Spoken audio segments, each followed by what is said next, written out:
Bonsoir à tous et bienvenue dans le Grand Entretien, votre rendez-vous politique mensuel.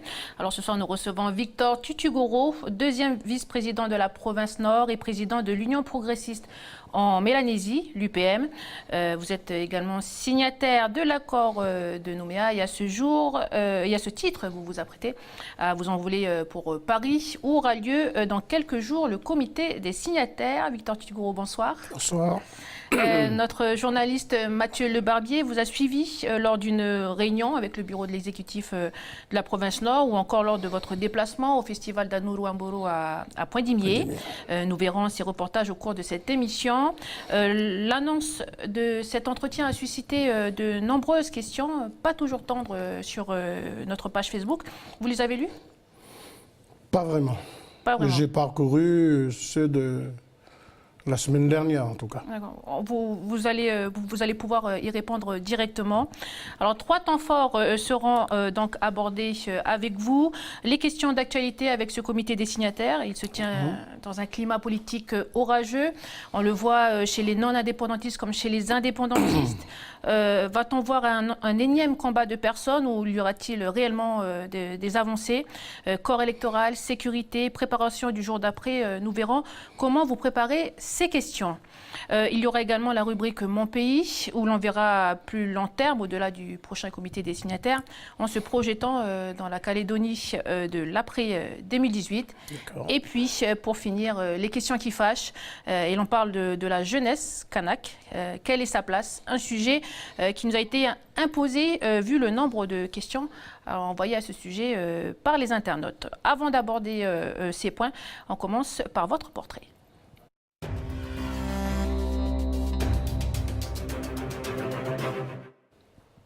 Alors, Victor Tutugoro, vous avez 61 ans, vous êtes né à Ponériouin, vous êtes veuf et papa de 3 enfants. Nous avons 3 photos. Vous nous avez apporté 2. Est-ce que vous pouvez nous expliquer de quoi il s'agit? Alors, sur cette première photo, c'est une réunion qui a lieu, je n'ai plus exactement en tête la date, probablement en 1986 ou en 87. Vous êtes où exactement? C'est à Nouméa, dans les locaux de... Mais sur la photo, vous êtes... Alors, je suis derrière... Celui qu'on ne voit pas, d'accord. Voilà, je suis derrière... Et en fait, j'ai gardé cette photo, j'ai voulu ramener cette photo parce qu'il y a dedans deux vieux qui ne sont plus là maintenant, mais qui comptent beaucoup pour moi. Alors, le devant, c'est le vieux André Edmond Nikiriaï, qui est l'un des fondateurs de l'UPM. Celui qui est de dos. Celui qui est de dos. Hein. Et debout derrière, là-bas, en arrière-plan, c'est le vieux Samuel Kavivioro, qui n'est plus là aussi aujourd'hui, mais qui a beaucoup œuvré pour, du côté de chez nous, là-bas à Bas Monéo, et qui, donc sur la photo, c'était sur une discussion avec Balande, qui est le mineur dans le coin, sur les revendications des populations locales. Vous avez une vingtaine d'années là. Et j'avais à peu près 25 ans là. Et vous n'avez pas votre chapeau encore? Je n'avais pas encore le chapeau, pas encore. Voilà. On va voir là, donc une seconde photo, celle que vous nous avez apportée. Alors de quoi il s'agit? Alors celle-là, on va dire, c'est une sortie de décompression, c'est en 98. L'accord de février 98, l'accord de Nouméa. D'accord. Et c'était à Paris, alors probablement, je crois que c'est de la gare Montparnasse. Sortie de décompression, ça veut dire quoi? C'était le moment où on négociait l'accord de Nouméa. Hein, et donc avec ceux qui sont sur la photo, André Némia, Paul Niaouti, Jean-Louis d'Angleberme. Je crois que c'était au sortir d'une des discussions et on était sortis prendre l'air un peu, et voilà, pour respirer un peu, voilà, comme on dit. Ça change des photos habituelles. Voilà. La troisième photo, c'est celle qui nous a été envoyée donc, par le Centre culturel Chibao. Vous pouvez nous expliquer Alors cela, c'est un moment historique pour nous, en tout cas pour le FLNKS, pour moi-même et pour le FLNKS en particulier, parce que je suis là représentant du FLNKS. Et c'est la passation de la présidence du groupe du fer de lance mélanésien en 2013, donc au Centre culturel Chibao. Donc Et là, donc, c'est le Premier ministre c'est le Premier fidjien. ministre fidjien. Il était Premier ministre à l'époque. Aujourd'hui, je crois qu'il est... Oui, il est toujours Premier ministre, oui. Franck Bainimarama, Vorek Bainimarama, et donc qui remet la pirogue. Hein, quand on fait la passation donc, de la présidence, à chaque fois on fait un petit cadeau et là, c'est là, en fait, c'est l'habitude en Océanie. Il y a quelque chose qui matérialise la passation et donc là c'était un objet symbolique. Symbole, c'est la pirogue. D'accord. D'habitude, on nous emmène des photos d'enfance. Là, on ne l'a pas. Quel genre d'enfant vous étiez? Oula, je crois que j'étais un peu turbulent et un peu... Est-ce que ça n'a pas changé? Ça n'a pas beaucoup changé. J'en conviens. Allez, je vous propose de poursuivre avec les questions d'actu.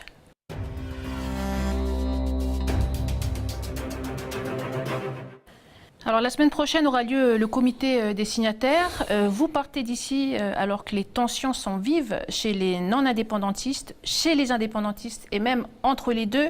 Dans ce contexte, quelles avancées concrètes peut-on attendre? Pour le comité des signataires? Oui. Le comité des signataires, c'est le moment où les acteurs de la vie calédonienne, en tout cas les acteurs de l'accord de Nouméa, se rencontrent pour faire le point de l'avancée des choses et de décider ensemble de ce qu'on ferait au-delà donc de ce comité des signataires. Et donc là, ce serait de décider ce qu'on ferait donc l'année prochaine, d'ici à la consultation. Alors effectivement, nous sommes dans un contexte particulier où les choses sont un peu tendues suite donc au regard de la situation au gouvernement d'une part et tout ce que ça cristallise autour. Nous, nos délégations, la délégation de l'UNI et pour les délégations du FLN-15 d'une manière générale, on va pour avoir des avancées concrètes. Mais est-ce que vous êtes inquiet? Inquiet, non, pas forcément inquiet parce que l'agenda, le calendrier est arrêté. On prépare la consultation de novembre 1998. Pardon? Ça oblige au dialogue d'avoir un camp? Ça oblige au dialogue. Le dialogue n'a jamais cessé. Même si ça peut paraître parfois comme un dialogue de sourds. Mais le dialogue n'a jamais cessé et il est parfois difficile de trouver des accords. Le cas du corps électoral le démontre. On le verra un peu plus tard. On le verra, bon, ok. Mais pour nous, à partir du moment où il y a la consultation de 1998, et il y a d'autres derrière. De 2018 2020 et 2022. Si 98 n'était pas tranché, il y a un autre... De 2018, pardon. Oui. Voilà, donc l'agenda, il est ce qu'il est. On part serein. Nous, on dit que on a l'avenir avec nous. Alors, nous avons une question Facebook de Joël qui vous pose cette question. Le FLN-KS a-t-il une stratégie unitaire pour le comité des signataires? Ce comité des signataires? Oui. Alors, ce comité des signataires, nous avons participé, effectivement, sous deux groupes, à tous les travaux préparatoires, dont la dernière qui a eu lieu il y a 2 jours, à Nouméa. Et en tout cas, pour nous, les deux groupes du FLN-KS, nous sommes sur la même ligne. C'est-à-dire? Nous sommes sur la même ligne. Nous avons défendu ensemble les positionnements. Je rappelle qu'il y a à peu près un mois, s'est tenue à Dambéa une convention du FLN-KS qui a donc ramené un peu les uns et les autres sous la même bannière unitaire. Pour dire que si on est affiché comme l'on est aujourd'hui, en tout cas, pour nous, il fallait que l'on se donne on montre, mais en tout cas qu'on se donne plus d'unité pour les mois qui viennent. Alors, sujet épineux, vous le disiez, le corps électoral et notamment la question des natifs. C'est le dernier litige sur le corps électoral avant le référendum. Je vais expliquer brièvement de quoi il s'agit. Le Conseil d'État s'est prononcé récemment sur cette question. Il dit qu'il est possible d'inscrire automatiquement les natifs du pays qui sont résidents depuis plus de 6 mois sur la liste électorale générale. Dans ce cas-là, si on ne modifie pas le système créé en 2015, les Kanaks de statut coutumier inscrits automatiquement sur cette liste générale seront une seconde fois automatiquement inscrits sur la liste spéciale de consultation. Donc tous les autres natifs, même Kanaks de droit commun, devront justifier de leur CIMM, Centre des intérêts matériels et moraux, pour voter donc au référendum. Ce qui m'amène à cette question posée par cet internaute Facebook qui vous demande quelle est la position de l'UPM sur le corps électoral? Alors la position de l'UPM sur le corps électoral, c'est celle de l'UNI. Je rappelle que l'UPM et avec le PALICA, nous sommes sous la bannière unie dans les institutions, parce que nous avons estimé qu'à un moment donné, il faut fédérer, il faut être ensemble pour peser. On ne peut pas continuer à peser dans son petit coin, il faut être ensemble. Ça n'a pas pu se faire avec l'ensemble du FLNKS pour un certain nombre de raisons. Et donc votre position avec le donc PALICA? La position, c'est de dire la demande lors du dernier comité des signataires, une demande qui a été de dire il faut inscrire tous les natifs qui n'ont pas été inscrits. Alors généralement on dit que c'est ceux qui sont natifs, qui sont nés avant 1994, puisque depuis l'inscription est pratiquement automatique.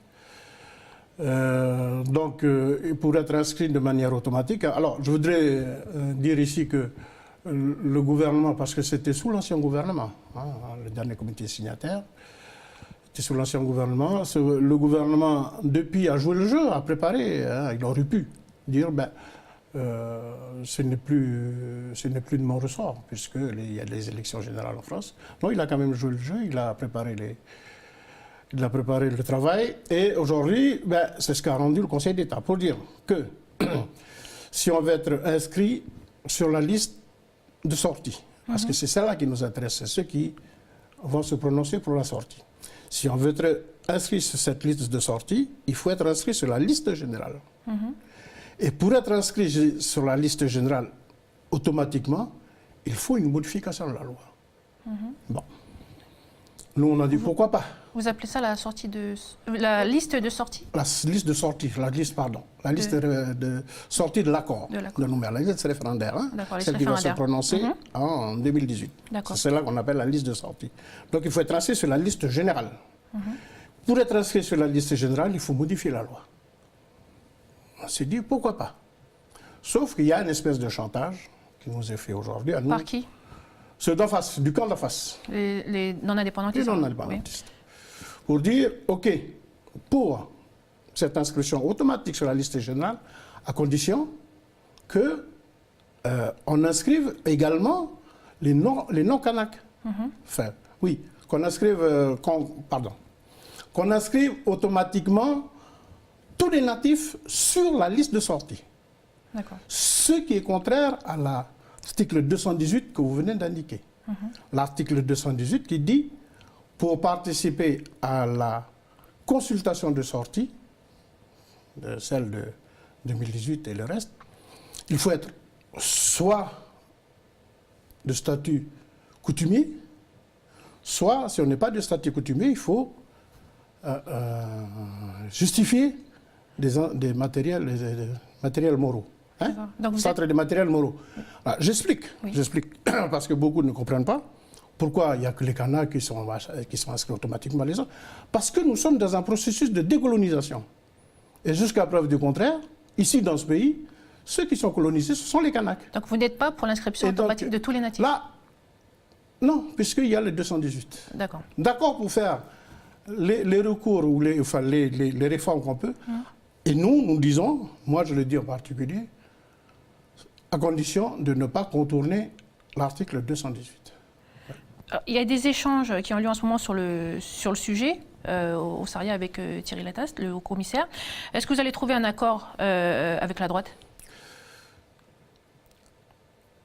Ça reste l'une des possibilités qui sont ouvertes, oui. Oui. Mais c'est envisageable de partir avec un accord mais ce qu'on dit encore une fois, il n'est pas question de contourner l'article 218. Donc vous restez ferme sur... Nous sommes dans un processus de décolonisation. Ce qu'on veut, ce qu'on oublie facilement aujourd'hui, c'est que nous sommes dans un processus de décolonisation. Et on n'est pas encore sorti. Voilà.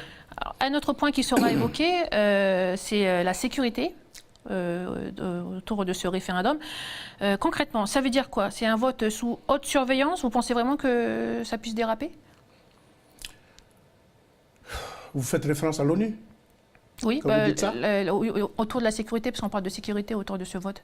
Alors, effectivement, nous sommes de ceux qui disent que l'UNI, le Feldenkrais d'une manière générale, et moi l'UPM en particulier, puisque je suis dans la région pour le compte du Feldenkrais, c'est dire on veut que les élections de 2018 et tous les préparatifs qui vont se faire en sortie de ce comité de signataires jusqu'aux élections, soit, comment dire ça, soit sous le regard, soit couvert par le regard des pays de la région, notamment ceux du FIP, du Forum des îles du Pacifique, dont à l'intérieur se trouve le groupe du fer de lance mélanésien, ou alors ceux de l'ONU, par le comité des 24 en particulier. Je pensais plutôt au climat social. Comment ça va se passer? Non, on ne sait pas toujours, on ne peut pas juger de ce qui arrivera demain et après-demain. Mais nous, en tout cas, de notre point de vue, nous, les indépendantistes en général, aujourd'hui, nous sommes pour apaiser les choses. Vous pensez que ça va déraper ou pas? On ne préjuge, on ne peut pas préjuger de ce qui arrive demain. Mais en tout cas, moi je dis notre volonté et ce qu'on veut faire, nous les indépendantistes, pour apaiser les choses. Vous savez ce qui s'est passé à Saint-Louis? Personne n'a programmé. Et c'est arrivé. C'est un dérapage qui est arrivé, et ben voilà. Après, une fois que c'est installé, on ne sait pas, on ne sait pas comment, pas toujours comment s'y prendre. Mais en tout cas, nous, on veut que les choses se passent de la meilleure manière possible. Et effectivement, aujourd'hui, nous voyons pas très bon œil ce qui se passe chez nos coutumiers, parce que ça ne contribue pas à rendre serein la situation dans laquelle... par rapport aux coutumiers, c'est-à-dire? Alors, ce qui se passe au niveau du Sénat coutumier, où il y a une guerre entre deux factions, c'est pas très bon. Nous, on estime que ce n'est pas renvoyer une image positive, en tout cas envers la population et notamment de notre jeunesse. Alors, qu'est-ce qui nous différencie de ces phénomènes de revendication d'indépendance en Europe, comme en Catalogne, que certains médias appellent des éruptions sécessionnistes? Alors, il y a, pour ça, je crois par exemple ceux de Bosnie, là, et c'est dans un processus de guerre qui s'est passé il y a une vingtaine d'années. Je ne sais pas trop, je ne connais pas trop l'histoire de la Catalogne. Ils demandent un peu plus d'autonomie. Oui. Nous ne sommes pas pour l'autonomie, nous demandons l'indépendance. Nous demandons... Mais aussi... Peut-être pas l'indépendance, parce que peut-être le mot, c'est pas le bon mot. On ne peut plus être indépendant aujourd'hui dans notre coin. Nous demandons l'accession à la souveraineté de Kanaki Nouvelle-Calédonie. Nous avons une histoire, nous avons une culture, nous avons un pays, nous avons été colonisés, et on veut sortir. On veut sortir, non pas pour rejeter les autres, mais parce qu'on veut renouer d'autres liens avec la France pour pouvoir construire sereinement ce pays, avec tous ceux qui y vivent aujourd'hui. Et nous continuons à dire que ne pas reconnaître cette colonisation et la nécessité d'en sortir n'est pas de nature hein, comment je vais dire ça, n'est pas de nature à amener de la sécurité, comment je vais dire. Oui, les choses ne seront jamais fixées dans le temps. Mais Il y aura toujours du temporel. Vous comprenez les demandes d'indépendance des Catalans? Je je suis à ma place, je ne sais pas. Hein, j'entends beaucoup de choses à la télé, je ne connais pas leur histoire, encore une fois. Et voilà, je ne me permettrai pas d'apporter un jugement. Mais comme je peux comprendre ce qui se passe dans notre région, et notamment de Bougainville. Tout à l'heure, vous parliez de gouvernement. Est-ce que vous avez confiance dans l'équipe d'Emmanuel Macron? On attend de les voir à l'œuvre, hein. En tout cas sur le sujet de la Nouvelle-Calédonie. Emmanuel Macron, président de la République, que nous avons soutenu, nous, Oui. à l'UNI, le PADICA et l'UPM, nous avons soutenu, nous avons appelé à voter pour Emmanuel Macron. Au deuxième tour, en tout cas. Deuxième tour, en tout cas. Même oui, au deuxième tour, en tout cas. Premier tour, nous avons soutenu le candidat du PS. Quand d'autres, je vois dans l'échiquier local, ont appelé à voter Marine Le Pen et qui demandent, qui ont des exigences aujourd'hui vis-à-vis d'Emmanuel Macron, il a fait un certain nombre de déclarations sur le colonialisme, sur la liberté des peuples. Bon, qu'est-ce que ça présage? On ne sait pas trop. Hein. En tout cas, il nous reçoit, toutes les délégations, ce 30 octobre, hein, oui. à Paris. Et pour la première fois, nous sommes reçus avant le comité des signataires. Et on peut savoir de quoi vous allez parler? On ne sait pas. Vous savez pas? On ne sait pas trop. Apparemment, on nous dit que ce n'est pas un simple cocktail, mais ça serait une séquence de travail. Je ne sais pas comment elle sera organisée, mais en tout cas, c'est la première fois. Hein, D'habituellement, nous sommes reçus après le comité des signataires. Et là, c'est bien avant. Alors, le Premier ministre vient par ailleurs. Vous ne l'avez pas oublié. Il vient par ailleurs au début décembre. Début décembre. Qu'est-ce que ça présage? Je ne sais pas. On va parler de Manuel Valls, qui préside la mission parlementaire. Est-ce que vous pensez, comme Jean-Luc Mélenchon, qu'il est proche de l'extrême droite ou au contraire que c'est un héritier de Michel Rocard? Vous le rencontrez aussi d'ailleurs, Manuel Valls? On le rencontrera 2 fois. Une fois en tant que groupe uni et une deuxième fois avec l'ensemble des délégations, je crois le 6. Et donc vous pensez quoi de lui? Nous, quand on l'a connu, moi en tout cas je l'ai connu au PS. Il était membre du Parti Socialiste. C'est à ce titre qu'il a été Premier ministre. Et que, oui, c'est réclamé donc de Michel Rocard, dans la suite d'être rocardien. En tout cas, je ne pense pas qu'il soit d'extrême droite. Je pense plutôt que Mélenchon, il a des comptes à régler. C'est plutôt des comptes à régler. C'est malheureux parce que... Ça intervient à ce moment-là. Et c'est sur le dos de la Nouvelle-Calédonie. Oui. Et on n'a pas besoin de ça, on a besoin de plus de soutien pour essayer de nous aider à franchir les étapes qui sont devant nous. En tout cas, on attendrait ça des responsables de l'État français.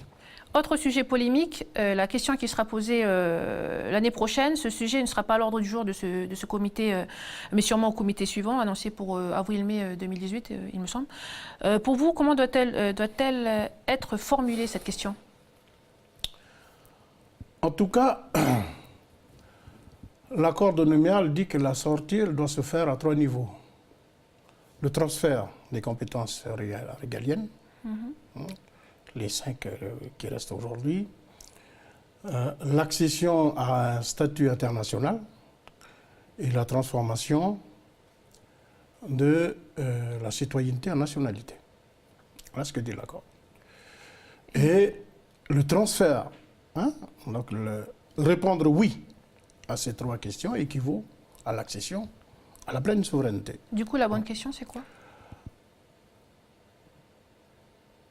Je vous dirais que nous n'avons pas de questions précises aujourd'hui, parce que, d'abord, c'est de la responsabilité de l'État, je vais dire ça comme ça, mais même si en définitive c'est de sa responsabilité.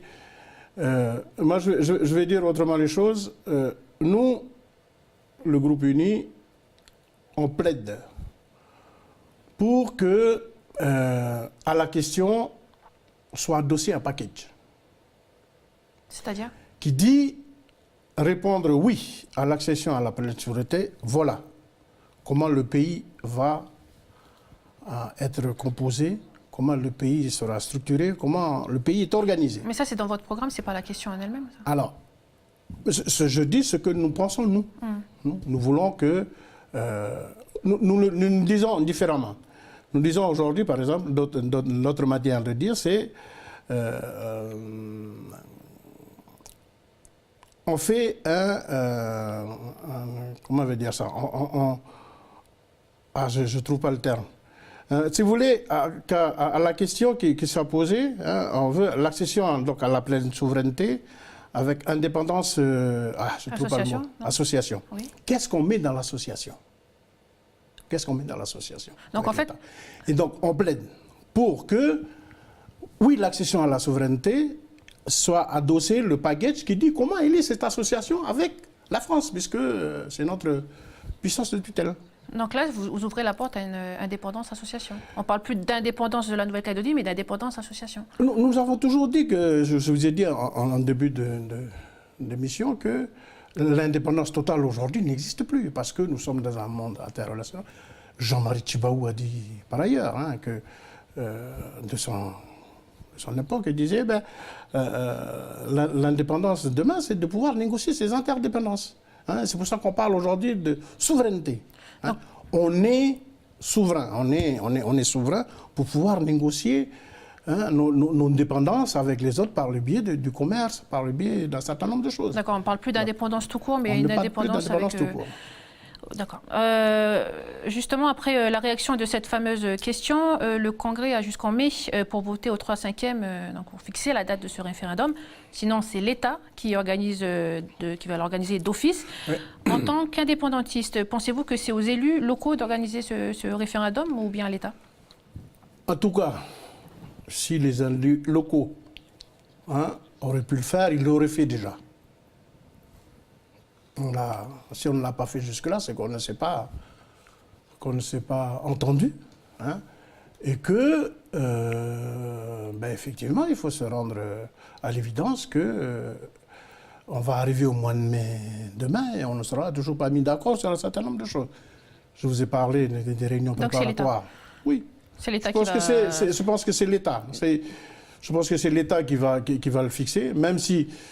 C'est dans le calendrier, il est dit qu'à partir du mois de mai, mais je pense qu'on n'a pas trouvé les bons nivellements et les bons accords pour cela. Et donc, l'État va être amené à prendre la main à partir de... Et toutes les préparations que l'on fait aujourd'hui, c'est bien pour que l'État, demain, en tout cas de notre point de vue, pour que l'État s'en serve pour préparer... l'échéance Allez, je vous propose maintenant de regarder un des 2 reportages tournés en immersion. C'était il y a 10 jours à l'hôtel de la Province Nord. Donc on vous voit là avec votre casquette ou votre chapeau de 2e vice-président. Votre secteur, c'est entre autres le développement économique. On verra comment ça se passe, le dialogue aussi avec le président Paul Néautine. C'est dans la séquence Mon pays.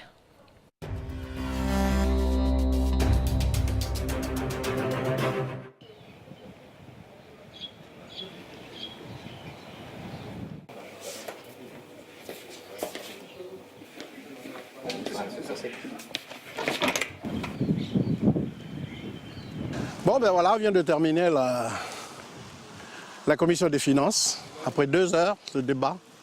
Et là, on va aller à la réunion du bureau, ça va être encore au moins 1 heure. Je ne vais pas aller jusqu'au bout avec vous. Je vais me sauver avant. Je vais aller à Bondimir. Ça va être vite fait? Bon, c'est pour allez. Le modèle.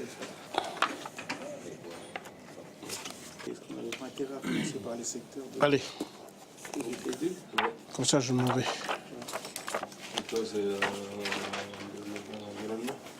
Secteur développement économique. Ah oui. j'ai oublié. C'est le dossier concernant la subvention pour la station Gilles ou Carawa SARL, SRL. Non, mais le foncier. c'est GDPR. Bon, Il faut qu'il y ait une mise à disposition. Et donc, juste rappeler que c'est un dossier qui...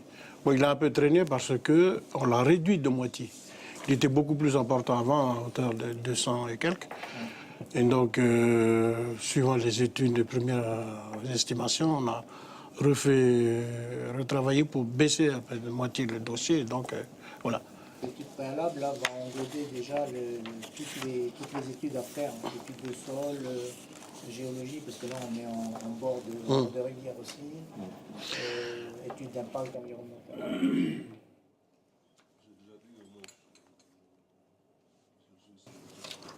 Un module d'installation en apiculture. Dans le rapport, c'est marqué afin de compléter ses revenus monétaires, elle est quand même bénéficiaire de médical A, donc ça veut dire qu'elle a un minimum vieillesse. Malgré ça, Elle continue à travailler. C'est bien. Je salue les festivaliers à votre nom. Alors, on vient de voir à la fin de ce reportage, vous êtes consulté pour la contribution de certaines aides financières. Est-ce que vos sentiments personnels ont-ils place dans certains cas? Pardon. Est-ce que vos sentiments personnels ont-ils place dans certains cas, comme on le voit un peu à la fin avec cette dame qui demande une contribution financière pour son projet d'agriculture? Alors, on a heureusement que c'est encadré. C'est encadré. Il y a un code de développement pour les attributions des aides économiques. Il y a un code de développement qui encadre la manière dont la collectivité aide les porteurs de projets. Hein. Donc ça peut être un GDPL, ça peut être quelqu'un qui fait en son propre nom, ça peut être une société. Hein. Donc voilà, on est encadré par cela. Et ensuite, après, c'est l'opportunité. Oui, après, il y a toujours une part de conviction personnelle. Il y a d'autres cas aussi, c'est par exemple sur l'attribution aussi de l'aide, comment je veux dire, les aides sociales. Hein. C'est encadré aussi, il y a la manière dont c'est. Mais quelque part aussi, tu as toujours une part de soi, de conviction personnelle que tu donnes, tu mets dans les dossiers, oui. Vous êtes en charge du secteur du développement économique, on l'a dit. La vision économique du FLNKS est basée notamment sur un financement du développement et de la diversification par les recettes du nickel. Sauf que depuis quelques années, rien ne va plus, notamment à cause de la dégringolade des cours du nickel. Aujourd'hui, c'est plutôt la province qui renfloue les caisses de sa filière nickel que l'inverse. Vous avez quasiment tout misé sur le nickel. Vous avez un plan B? Alors, l'exploitation du nickel, malgré tout ce que l'on dit, hein, va rester encore pendant de bon nombre d'années l'une des ressources mères, hein, ressources premières plutôt. Donc de la Nouvelle-Calédonie. Nous, ce qu'on prône, nous, c'est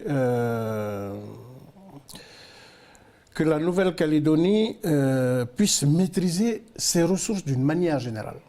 Que ce soit la ressource nickel, que ce soit la ressource du pétrole, on en parle dans le large de la Nouvelle-Calédonie.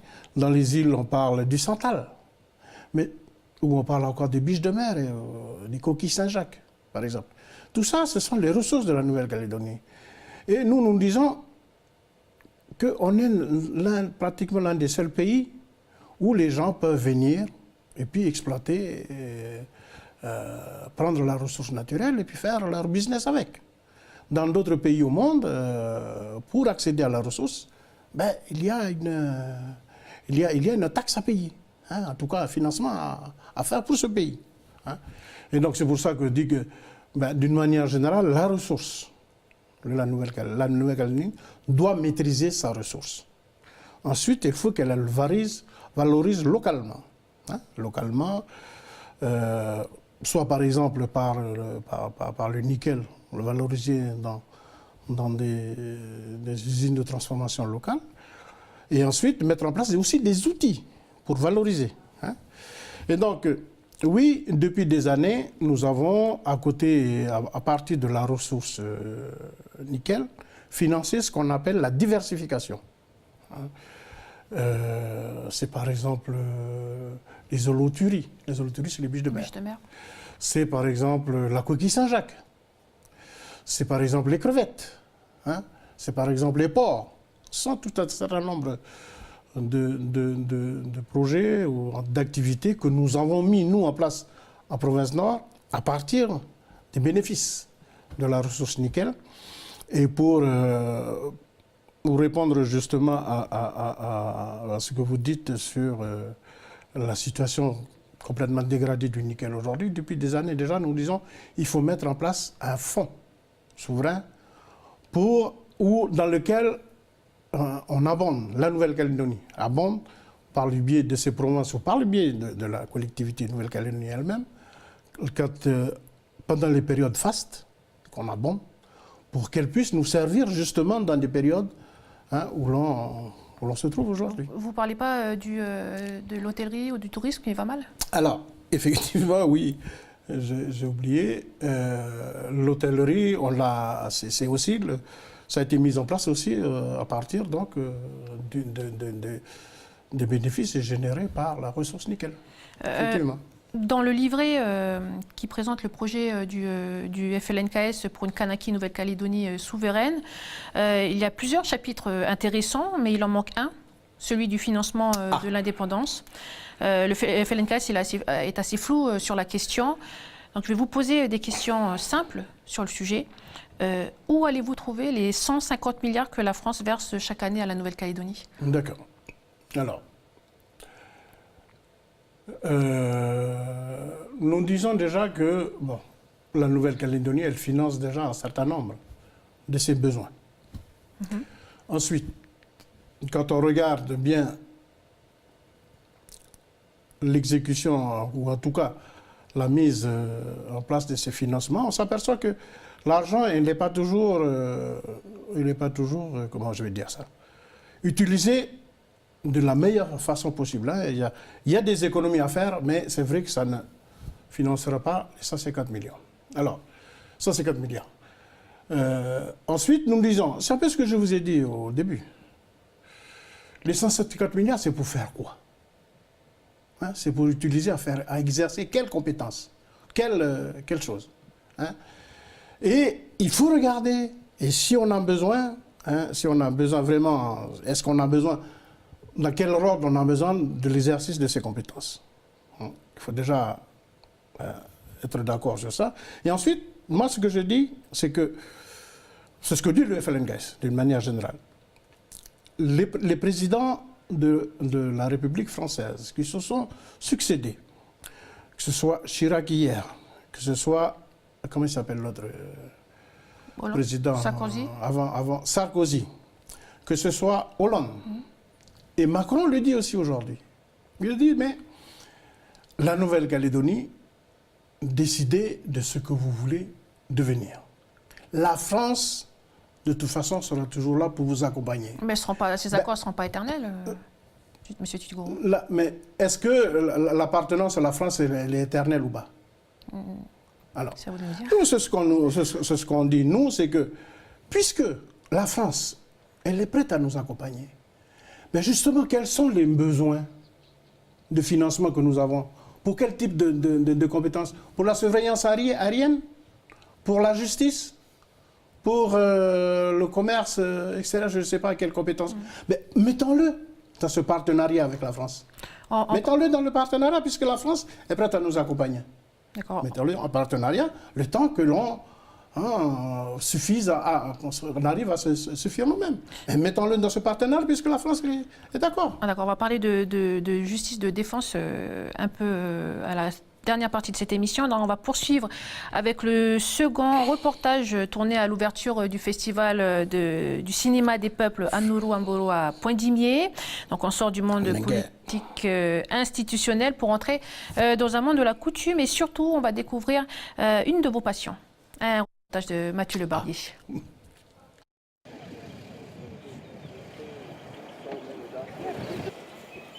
Je vais quand même prendre mon appareil photo, hein. Comment vont les... C'est une amie qui arrive de France pour ça. Et vous êtes? Toutougoro, Victor, second vice-président de la province.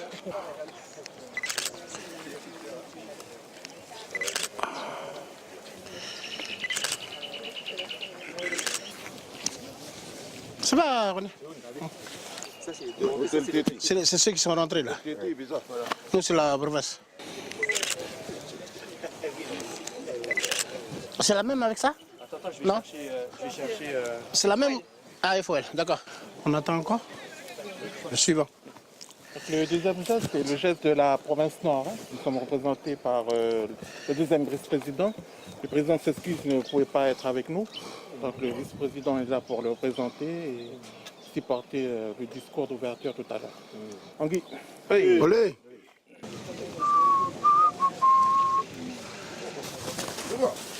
Heureusement que ça ne fait pas 100 mètres, ça, parce que c'est long. Hein. Deux. Et...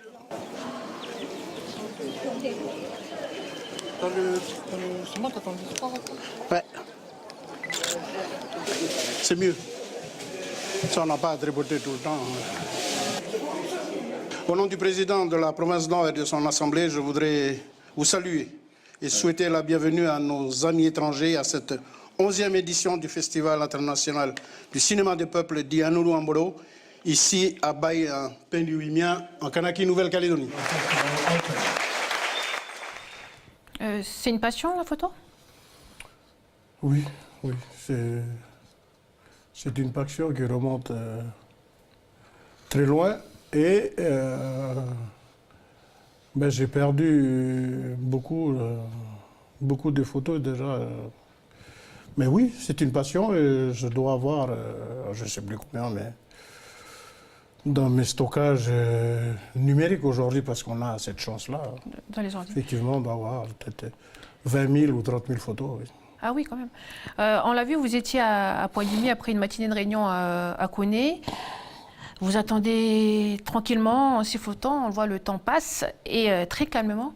Il vous arrive parfois de vous impatienter ou de vous énerver? Oh, très rarement. Très rarement. Ça arrive, oui, on est humain. Mais très rarement. Pourtant, très vous avez dit rarement. que vous étiez un enfant turbulent. Oh, mais avec l'âge, on s'assagit. On s'assagit. Donc voilà. Justement, cette capacité de rester placide dans toutes circonstances, est-ce que vous permettez de jouer le rôle de tampon entre l'UC et le Palika? Alors, c'est vrai que je suis peut-être l'un des rares chez nous à discuter facilement ou à essayer de faire partager entre les uns et les autres des positionnements politiques. Je suis souvent sollicité pour cela. Je crois qu'avoir été longtemps porte-parole aussi du FLNKS, avoir été longtemps porte-parole, c'est aussi... Mais c'est pas double tranchant, justement, de ne pas se positionner? Des fois, on est obligé de... On est amené à mettre un peu en retrait son propre positionnement pour essayer de convaincre des antagonismes qui peuvent exister, mais des fois, j'arrive à imposer certains points de vue. Vous parliez du FLNKS, on a parlé à un moment d'élection d'un président du FLNKS. Est-ce que vous y croyez encore? Sincèrement, non. Non. Sincèrement, non. Le dialogue, il est vraiment Non, et puis les situations ont évolué. Les situations ont évolué là, parce que le discours politique ou les organisations ou les enjeux ont beaucoup évolué aussi. Et donc, nous arrivons aujourd'hui à défendre en commun ou à porter des positionnements en commun, sans pour autant qu'il y ait nécessité d'avoir un président. Le fonctionnement actuel du bureau politique, depuis quelques années, nous satisfait et c'est l'organe de direction, oui, effectivement. Alors, depuis 3/4 d'heure, là, on discute et j'aimerais revenir sur certaines choses que vous avez dit depuis le début. On vous a entendu parler d'indépendance association quand on parlait de la question, de partenariat avec la France. Est-ce qu'on peut dire que vous faites un pas vers les non-indépendantistes? Vous faites le pas vers les non-indépendantistes? On aurait pu demander notre indépendance dans la tradition la plus pure de décolonisation de ces dernières années, hein, à travers de l'Organisation des Nations Unies. Nous avons décidé, nous, donc, dans le contexte de la Nouvelle-Calédonie, d'ouvrir ce droit aux autres. Mais l'histoire fait que il faut que nous qui demandons notre indépendance, nous qui sommes colonisés, qu'il faut que comment je vais dire ça, qu'on rassure les autres. Parce que les autres ont des peurs. Peur de l'indépendance, peur de ce qu'on a pu tirer, peur de ce qui se passe à travers le monde, peur pour leur vie de tous les jours, peur pour leur confort. Voilà. Il faut que l'on rassure. Mais... Et donc, ces positionnements-là, ils sont aussi le fait d'ouvrir aux autres notre droit d'accession à la souveraineté. Nous avons ouvert aussi au travers d'un partenariat d'indépendance, d'un partenariat avec la France, pour franchir ensemble et continuer à les rassurer pour autant. Il y a des sujets qu'il faut rassurer. C'est des sujets de tous les jours. On le voit et les campagnes électorales. Est-ce que ce soir, vous êtes en train de nous dire clairement, M. Tutu-Gros, que vous oubliez, vous renoncez à une indépendance absolue?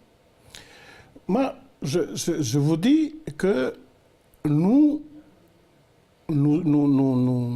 sommes dans l'idée d'accéder à la souveraineté. Souveraineté, c'est quoi? Souveraineté, c'est de décider soi-même ici, de ne plus demander à la France, c'est de décider soi-même ici. Qui décider? Ben nous, les Kanaks, mais aussi les autres. Parce qu'on a décidé, c'est ce qu'on a fait à travers la citoyenneté. On a mis en place une citoyenneté, c'est justement pour qu'on puisse ensemble construire ce pays et donc décider ensemble demain. Hein? J'ai dit qu'on a ouvert notre droit, on a ouvert aux autres. Ben, continuons à le faire. Demandons donc la souveraineté de ce pays, que la France nous donne la souveraineté, et on construise ensemble, nous les citoyens de ce pays, on construit ensemble le pays avec l'aide justement de la France. Mais que l'on franchisse le pas.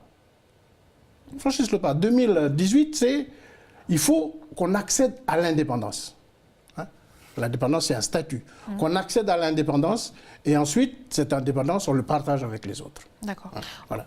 D'accord, on vous a entendu, M. Tutu-Gros. Là, je vous propose de poursuivre avec la dernière partie, c'est les questions qui fâchent. Ah.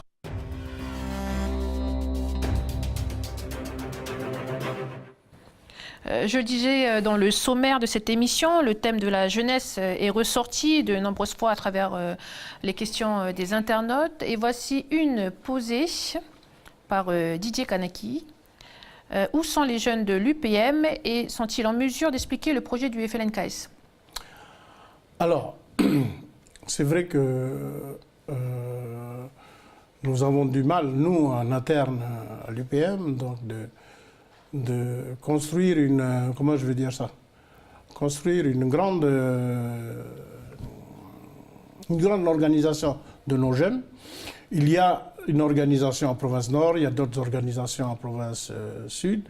On a du mal parce que les jeunes, souvent, nous, on a choisi, en tout cas, de ne pas imposer les choses. Dire aux jeunes, essayez de vous... Si vous y arrivez, ben, tant mieux. Si vous n'y arrivez pas... Essayez de vous mettre ensemble. Essayez de faire une organisation. Hein? Et je vois par exemple les jeunes en province nord aujourd'hui, ben, ils se retrouvent entre eux, mais avec d'autres jeunes, d'autres partis ou d'autres... ils sont dans des associations, ils sont... Hein? Ils sont ils sont dans les... Qu'est-ce que je veux dire? Ils sont dans les choses que l'on dit. Le FLNKS, l'indépendance, l'accession à la souveraineté, ce n'est pas un slogan, hein, c'est des choses concrètes que l'on fait tous les jours. Et les jeunes sont sur ces chantiers-là. Et saurait-il défendre le projet FLNKS? Je ne suis pas sûr que tous les autres jeunes, tous les jeunes aujourd'hui soient en mesure, hein, d'expliquer tout le projet complet du FLNKS. Mais en tout cas, comme tout le monde, on va expliquer des bribes et dire ce qu'ils font eux dans leur coin pour contribuer à ce projet-là. On continue avec une question Facebook, celle de Tom Taou. Avez-vous fait un travail de conscientisation auprès de la jeunesse depuis 20 ans que vous êtes dans les institutions? Car êtes-vous sûr que les nouveaux électeurs kanaks voteront oui à l'indépendance? Oui, oui. En tout cas, on le fait pour. Dans toutes les tournées que l'on fait, dans toutes... Donc c'est oui pour la première partie de sa question. Vous avez fait un travail de conscientisation sur le Depuis toutes ces années, on ne fait qu'expliquer. On a même créé des médias pour ça, pour continuer à apporter la conscientisation. Et vous êtes sûr que les nouveaux électeurs kanaks vont voter? Oui, tout à fait. Rien ne nous dit le contraire aujourd'hui. Rien ne nous dit le contraire. En tout cas, tout ce que l'on voit, nous, sur le terrain, ce sont des encouragements. Et même si les jeunes ne sont pas toujours là, mais oui, ils sont dans les organisations. D'accord. Quand vous parlez de médias, conscientisation dans les médias, c'était il y a des médias que... On parlait de Djido, là. Il y a des médias de Djido, il y a d'autres médias lesquels on fait... Je vous rappelle que Calédonia est indépendante. Oui. La jeunesse, justement, vous n'en parlez pas dans le projet de loi du FLNKS. Pourtant, c'est un point qui est évoqué de plus en plus, et notamment les problèmes des jeunes. Dans le dernier rapport sur l'état des lieux de la délinquance en Nouvelle-Calédonie, il y a un lien entre la baisse de certaines délinquances et l'augmentation du nombre de policiers et de gendarmes. Ça veut dire quoi, M. Tutugoro? Nous avons besoin de l'État pour régler, on va dire, nos jeunes? Mais vous voyez, ça me fait penser aux automobilistes. Quand il n'y a pas de gendarmes sur la route, ben, les gens roulent vite. Hein. Mettez des gendarmes, les gens ils font attention. Mais c'est exactement ça l'histoire des délinquants. Quand il y a plus de gendarmes, il y a moins de délinquants. Mais ce que je veux dire, c'est que pour les jeunes, pour la jeunesse, le projet que l'on fait aujourd'hui, mais c'est pour eux le projet. Le projet Kanaki, le pays souverain de demain, c'est pour eux. Hein? Parce que nous, on est âgés, on est arrivé à certains... Ou demain, c'est les jeunes, c'est eux qui seront aux commandes du pays. Et l'autre chose que je voulais dire aussi, on fustige beaucoup la jeunesse, mais ce n'est qu'une partie. Ce n'est qu'une partie qui font ces choses-là. Mais l'immensité des jeunes, mais ils sont dans les études. Ils continuent à se former, justement, pour prendre les rênes du pays demain. Ils sont dans les organisations qui sont mises en place. Ils sont à la province, par exemple. Dans la future indépendance association que vous voyez avec la France, les gendarmes et les policiers restent? De toute façon, on aura un besoin. On aura, Kanaki, Nouvelle-Calédonie, on aura besoin d'une armée. Comment on l'organise?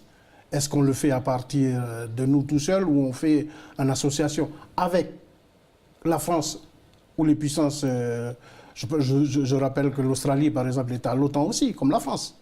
Hein? Et donc, oui, ce sont des choses à discuter justement dans ce partenariat. Mais il y a, je ne peux pas dire exactement ce qu'on veut aujourd'hui parce que les choses que l'on dit, c'est à partir, il faut aussi le bon vouloir des autres. On veut construire le pays aux autres, mais on ne peut pas imposer les choses. Et donc on leur dit, voilà ce qu'on voudrait, nous.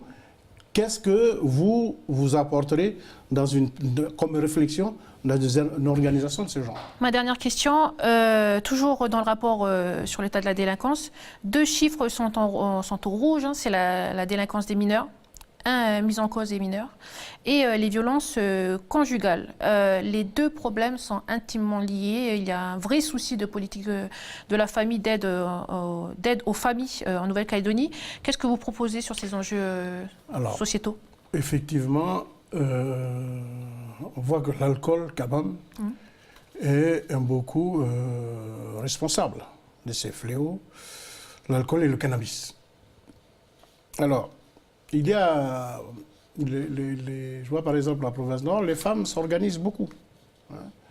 Les organisations de femmes prennent le sujet à bras le corps et donc, oui, arrivent à des avancées concrètes.